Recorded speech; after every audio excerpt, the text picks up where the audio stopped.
Policia e Kosovës ka njoftuar se ka iniciuar rast penal pas kërcënimit me jetë që Vjosa Osmani ka marrë përmes një emaili anonim të dërguar në adresën e presidencës. Mbrëm është bërë ditur se në emailin zyrtar të presidencës, një llogari e quajtur RapTap e ka kërcënuar me jetë presidenten.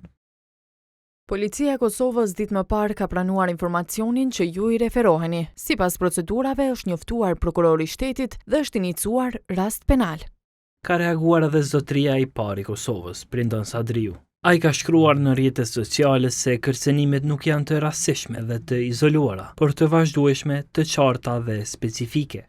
Sadriu ka shtuar se përveç kërcënimeve janë shfaqur edhe shpifje të fabrikuara, të cilat kanë për qëllim të nxisin urrejtje dhe të krijojnë një klimë ku dhuna perceptohet si e justifikuar. Ndërsa këshilltari për media i presidencës, Bekim Kupina, kritikoi institucionet e drejtësisë për mosveprim. Ai ka thënë se janë bërë 10 kërcënime, madje në shumë raste me emër e mbiemër, por s'ka pasur masa.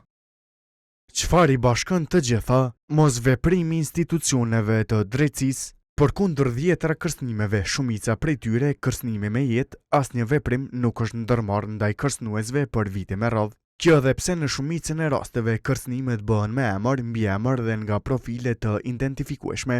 Disa kërcënime janë bërë madje edhe në emisione televizive, por edhe atëherë kanë munguar veprimet për t'i përballur kërcënuesit me përgjegjësi.